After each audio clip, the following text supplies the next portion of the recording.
Do you have a 48 needle circular knitting machine and want to know how they made the rolled brim beanie hat that's usually pictured on the outside of the box like this? Well, go get your machine out and we are going to make this hat together. This is a single layer beanie hat, which is great for beginners. It's also a great hat to use up any waste yarn that you might have as well. So it's a great waste yarn project. I'm using the Premier Nordica self-patterning design yarn. This is a 100% acrylic yarn. It's a number 3 lightweight yarn. We're going to be making a tube, so make sure your machine is set to tube mode. So the first thing we're going to do is cast on. We're going to take the tail end of our yarn and we're going to put it on the white hook. Hooks are shaped like this, and so we want to make sure that the yarn is caught up under the hook so it's attached to the hook. Leave a little bit of a tail, and then for our next needle, we're going to go over the outside of the needle or on the back side. Then on our next needle, it's going to go under, catching the needle, then over, under, under. And we're going to do this one time around, all the way around, going under and over each needle. And as you're doing this, you want to make sure that your yarn is not too tight and it's not too loose either. You just want to make sure it's touching the front or the back side. So that's a little bit too tight. That would be too loose like this. You just want it kind of touching the front and back side. And when it goes to the front side of the needle, you want to make sure the needle catches that needle and pulls the yarn down as you're cranking forward with your right hand. So you're going to see this one, how it pulls that yarn down. This is our cast on, and what a cast on does is going to lock in your stitches so they don't drop on your project. So this is what your cast on should look like once you've done it one time around. The yarn will look like this on your machine. So if you can see, it's under and then over, under, and then over each needle. So it kind of looks like 1, 2, 1, 2 with the pegs, but it will look like this all the way around the circumference, just like this. So if you happen to see one where it's one long piece of yarn and it's not going under, it's going over 3, you need to redo your cast on because you missed a needle. Or if it's going underneath 2 in a row, you'll also want to redo the cast on as well. So it should look like this once you've successfully done your cast on. Now we're going to crank our first row. The cast on does not count as a row. So I zero out my row counter to make sure it's at 0. And now this first one is going to count as our first row. So what we need to do is to make sure that our yarn is seated all the way down into the yarn holder. Our white needle is where we started, so we want to go right before that white needle to put our yarn into the yarn holder. We don't want it to go underneath again until it's seated into the yarn holder and we're cranking out our row. So put it down into the yarn holder. It needs to go from all the way into the front, all the way through the back of the yarn holder. If it's out onto the side like this, you are going to get a drop stitch because the needle cannot catch the yarn if it's not seated all the way down. So this is something really good to check when you have to change yarns, like to add a yarn skein or changing color.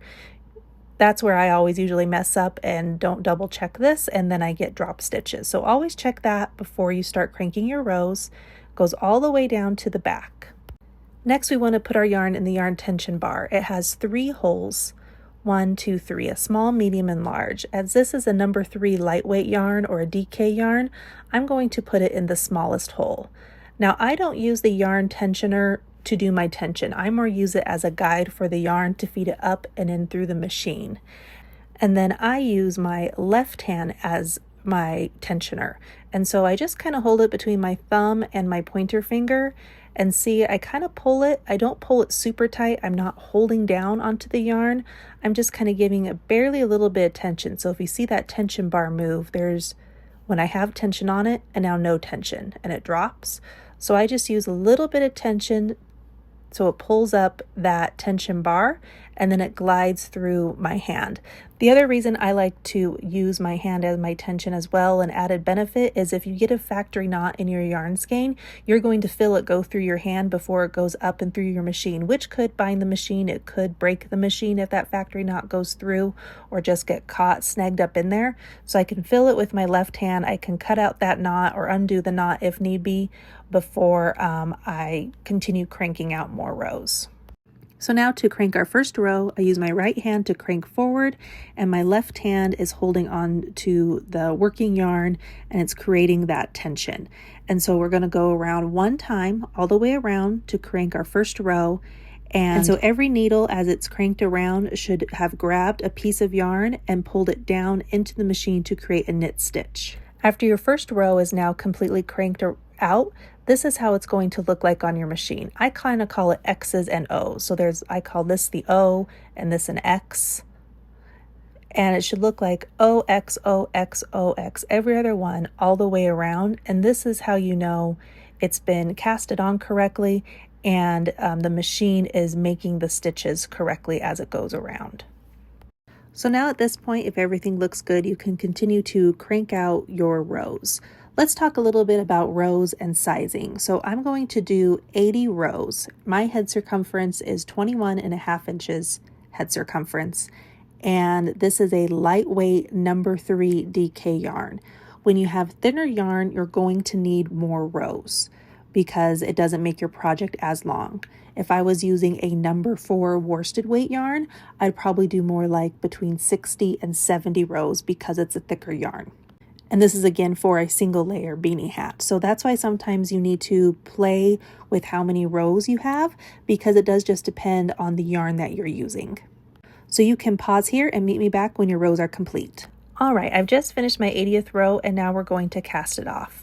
For your yarn, you want to make sure you have at least the length of your machine for your cast off because our fabric is stretched onto those needles and so it's pulling it tight. So you need a little bit of a tail to be able to cast off and pick up all those stitches. If your tail yarn is too short, like if you're using a waste yarn to create a project and you don't quite have enough yarn to cast off, just go get some extra yarn you can have and you can knot it to the end of your tail of your yarn to extend it, and then you can pick up the rest of your stitches. So to cast off, I like to use a large eye plastic needle, and we're going to take the tail end of our yarn, put it in our needle, and then we are going to start picking up the yarn at the white needle. So take it off of the white needle. So we have it here hooked on to the 47th yarn. So it stops here. And we're going to start picking up our live stitches starting at our white needle because that's our row. So as you can see, the needle drops as I crank it forward and there's these 2 little pegs right here. And it drops all the way down and we're going to pick up this loop. I'll try to zoom in here so you can see it. There, so hopefully you can see this a little bit better. We have the 2 big pegs on the outside and then there's these 2 tiny pegs that this loop of yarn is hooked around. That's our stitch and that's what we want to pick up with our needle and then put it on the tail end of our yarn, and now that row is secure so it cannot drop. So now we're going to do our next one. We're going to take this, crank forward so the needle goes all the way down, insert the needle into the 2 little pegs in between and pick up the loop. And I like to do this starting on the right side of my needle. Just as the needle drops, pick that up because then our other needles, they're still up a little bit, so the other ones can't drop. If you pull too hard and say this needle was all the way down, you could pull that loop off of those 2 tiny little pegs and then you'd have a drop stitch you would need to fix. So I just like to kind of take my time and pick up one stitch one at a time, and I just feel this in the long run saves me time because if you drop a stitch, that takes a little bit to fix. So this hopefully helps eliminate getting a drop stitch, even though still every now and then I'll get one. But we can go through and pick all these up and you'll go all the way around until it's completely off of your machine. So you can pause here. I'm going to speed up the video and you can meet me back once every stitch is picked up and your fabric is off of the machine. Okay, so I just have a couple left to do, and now every single one is removed from the machine. And now we can move the machine out of the way and we can finish making our beanie hat. So now that our fabric is off the machine, we can pull it and you're going to see these V stitches form. These are called knit stitches. And then on the inside, this is the side you see when it's on the machine. This is the purl side. So our machine makes a stockinette stitch. And that's where it's knit stitches on the outside and purl stitches on the inside. So you just want to make sure that your knit stitches that form little V's are on the exterior. I did do a hat where I did the purl side on the outside and it was kind of nice.